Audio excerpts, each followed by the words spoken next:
Dear students, in this class we are going to study the second part of social processes. This lesson includes the dissociative process, namely the conflict. Under this part I am going to explain to you the nature and types of conflict and also some definitions of conflict. Then the effects of conflict on society, and in the second half of the lesson I will be explaining to you few more processes like assimilation and accommodation, which are also important in sociology.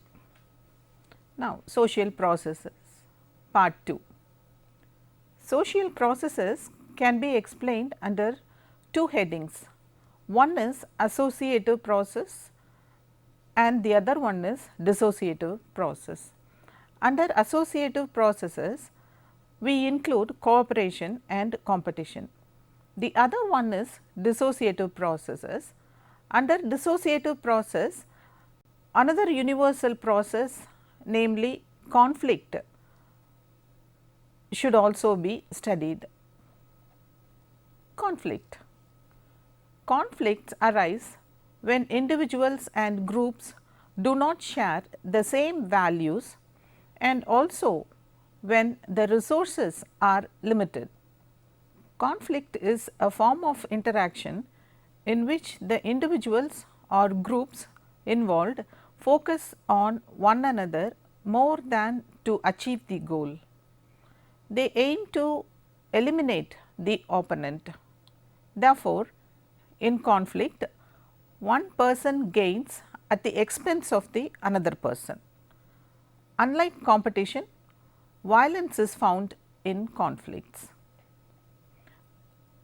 I will present to you some definitions of conflict.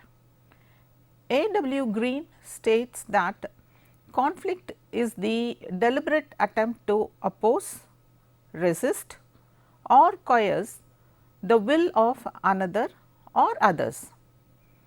The term conflict is defined by Gillen and Gillen as the social process in which individuals or groups seek their ends by directly challenging the antagonists by violence or threat of violence. What is the nature of conflict? I will give you some of the features of conflict. 1. Conflict between individuals or groups is found to be universal. Karl Marx has said that the hitherto existing human society is nothing but the history of class struggle. He emphasized the struggle between the two classes, the haves and the have-nots, which is a continuous process in a capitalist form of society. 2.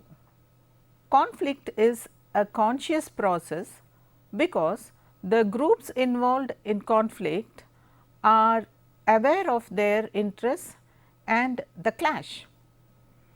Burgess has pointed out that conflicts always evoke the deepest emotions and strongest passions. 3. Conflict is not continuous like cooperation. It takes place occasionally. Continuous conflict might destroy the social life altogether. 4.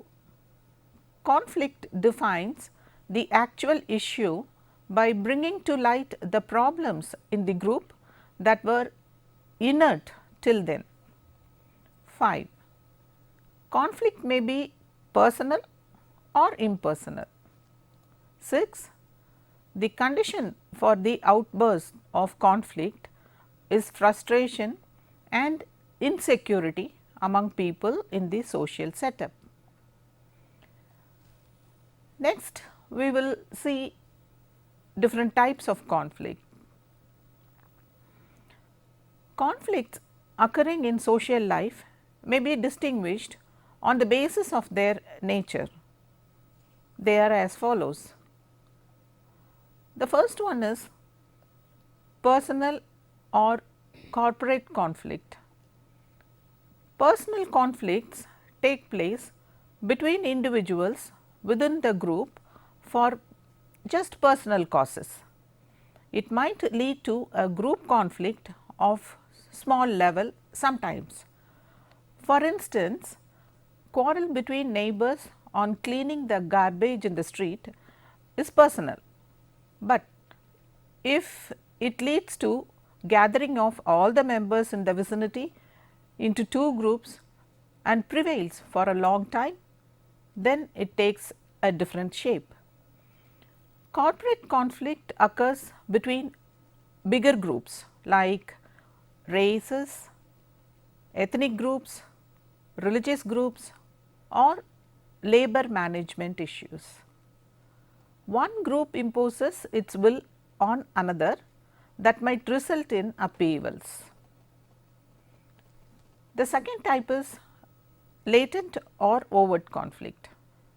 Overt conflicts take place between individuals, groups or nations openly for a cause. The dealings, fightings and exchange of damaging actions are seen overt. An example for this is any war between nations or communities exposing hatred and physical attacks. The latent conflicts on the other hand are not open as the overt conflicts. In latent conflict, the action is not initiated openly, but the feeling of hatred prevails in the minds of the people. There is hatred and animosity, but it is hoarded in the minds of the people or very subtly expressed. The example may be the subtle conflict between the individuals in the same profession due to professional jealousy. Third one is caste conflict and racial conflicts. Whenever there is social division on the basis of superiority and inferiority in terms of status, the society is likely to face many conflicts. This kind of conflict exists in India, where the stratification is based on caste system. In the case of race, the color is always referred to be an indication of superiority. The white race and black race are always sensitive to complexion that ends up in conflicts. Fourth one, class conflict. Open stratification like class system foster competitive spirit in the minds of the people, because the opportunities to achieve higher positions are greater.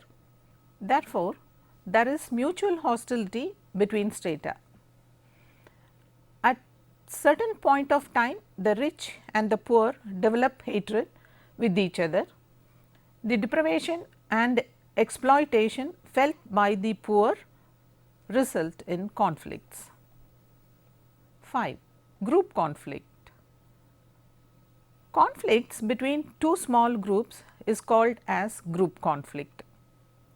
These conflicts develop due to differences in ideology or interests or suppression. For example, political conflict, religious conflict, and such conflict between bigger groups. The exchange of abusive words or physical attack by group of college students for a petty reason is a kind of group conflict. 6. International conflicts. Conflict between two nations is referred to as international conflict. The causes of international conflict may be economic, territorial or even political ideology. There is a constant disturbance with China in the border area of India regarding the border issues between the two nations. The Afghan war and Iran-Iraq wars are due to economic and ideological differences. Apart from these types, there is one more classification given by George Simmel. It is war, feud strife, litigation and conflict of impersonal ideals. Next, I will explain to you the effects of conflicts on society. Societies require certain level of conflicts also for its formation and growth. For harmony of society or to bring a balance in the social life and to uplift deprived sections, conflicts are essential. Hence, conflicts have both positive and negative effects. First, we will see the negative effects of conflicts on society. 1. Conflicts disrupt the unit in the social life. 2. Conflicts lower the morale of the people and weakens the solidarity of people. 3. Conflicts in the form of war or riot are really expensive and bankrupt the society. 4. Conflicts create chaos and disorder in societies. 5. It causes damage to properties and life. Although conflicts have very bad negative effects, there are some positive effects of conflicts, and therefore, conflict is essential for the society to survive. I will explain those positive effects now. 1. External conflict between groups increases the international stability of each group. 2. The injustice done to one group gets rectified by internal conflicts. Accumulated discontents are brought out and justice is given to the weaker group. 3. Personal conflicts help the disadvantaged individuals to struggle and rise to a higher level by fighting with the suppressing groups. These are the positive points one should remember regarding conflict.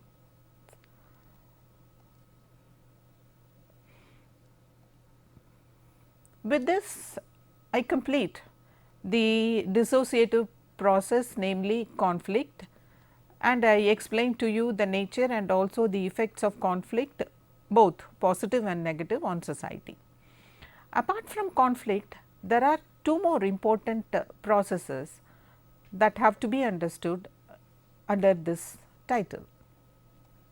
The first one is accommodation. What is accommodation? Accommodation is another important social process. People get along with each other in spite of the differences they hold between themselves.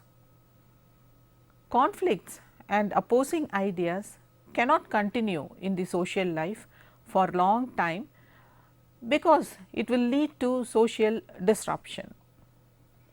Accommodation is the essential kind of process because Men with conflicting interests have to get friendly after some time. Societies survive because of accommodation. We will see some definitions of accommodation now. The term accommodation was first used by the psychologist Baldwin. He defines it as the acquired changes in the behavior of individuals which help them to adjust to their environment. According to Lundberg, the word accommodation has been used to designate the adjustment which people in groups make to relieve the fatigue and tension of competition and conflict. The characteristic of accommodation. 1. Accommodation is a process that is found in all social groups, hence it is universal. Accommodation is a continuous process that takes place throughout social life. Accommodation is the natural result of conflict. Conflicts cannot take place always, there should be some point and get accommodated. Fourth one, accommodation may be conscious or unconscious. Fifthly, the consequences of accommodation may vary with circumstances. It may put an end to conflict or postpone conflict or might create social distance among people. There are methods by which accommodation is made between groups. Jelen and Jelen have mentioned the following methods of adjustment, which is part of accommodation. They are yielding to coercion or coming to a compromise, or arbitration and conciliation, or toleration, or total conversion, or it could be sublimation or rationalization. These are the ways by which one would get accommodated with the other group. The other group may be conflicting with this group, but still either through coercion or by conversion or by yielding, the groups become accommodated to each other.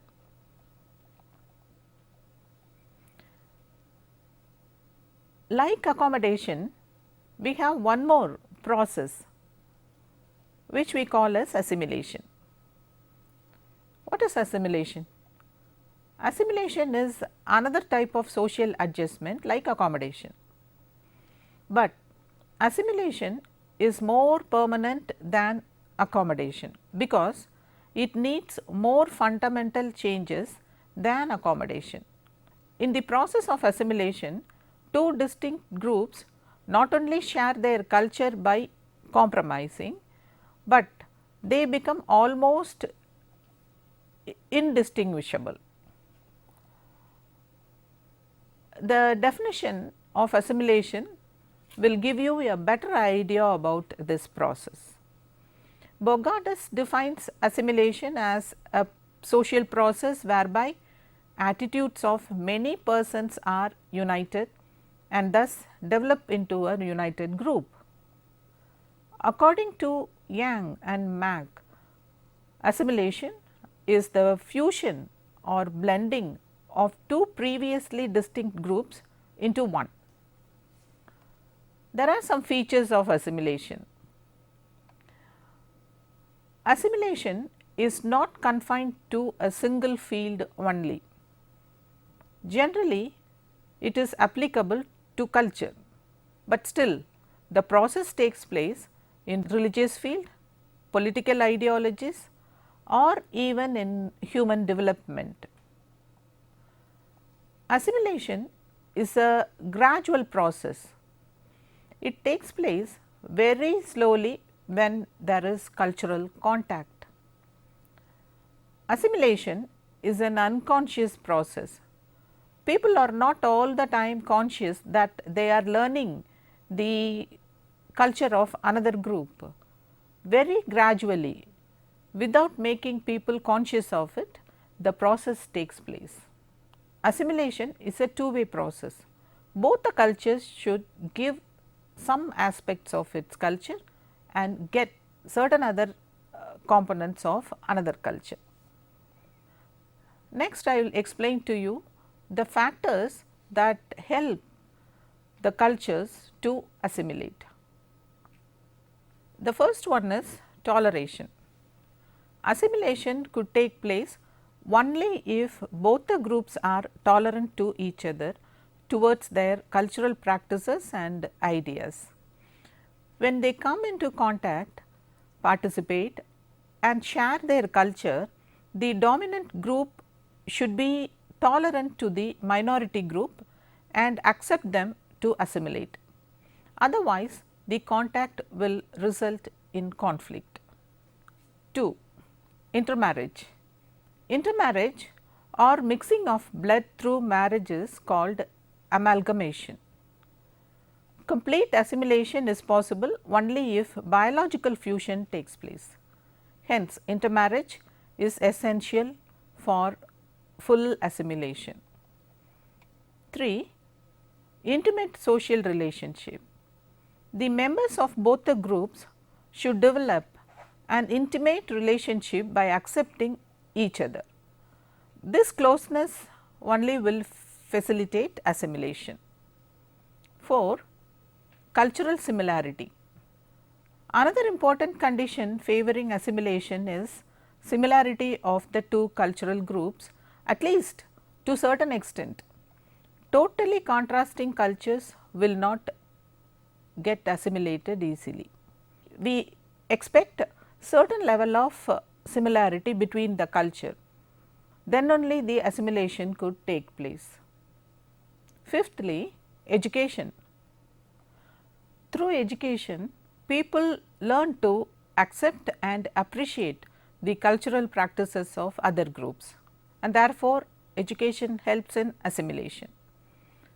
6. Equal social and economic opportunity. People of both the groups should possess equal access to socio-economic opportunities. Socially closed groups will not accept new culture and high status groups hesitate to move with poor economic groups to safeguard their prestige. Hence, equal socio-economic opportunity is required for assimilation. There are some factors which hinder assimilation process. I will explain them to you now. The first one is isolation. Without close contact and mingling, assimilation is not possible. If groups stay in isolation to protect their identity, they will have no chance to assimilate. 2. Physical or racial difference. Discrimination on the basis of color or physical characters will always prevent assimilation, because they are overt and could be seen all the time easily. So, they prevent assimilation to take place. For example, northeastern border people in India. Third one is prejudice. Highly prejudiced groups will not merge together. Their attitude towards the other group will restrict the merging of cultures. Prejudice hampers assimilation. What is prejudice here? Prejudice is a preconceived notion we develop towards another group or another culture even before we know it fully. It is a preconceived notion.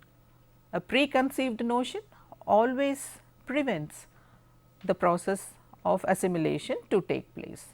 Fourth one, dominance and subordination. the dominant attitude of one group and the submissive nature of another group is always a barrier for assimilation.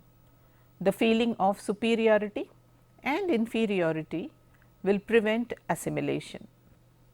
Okay, students, I am sure that you have understood these important concepts, namely accommodation and assimilation, that are very interesting to study, and also the concept conflict, and you have understood its importance in the social life. To sum up, I would say that in this class I explained to you the term conflict, I gave you definition, types and effects of conflict on society. Then I elaborated the two more concepts, namely accommodation and assimilation. To check your understanding, I would like to pose 3 questions to you. Question number 1. What are the types and functions of conflict? 2. Bring out the factors that facilitate and hinder assimilation. 3. What is accommodation? Fine, students. With this I complete the 2 parts under social processes. In the next class, I will teach you few more interesting concepts in sociology. Till then, bye.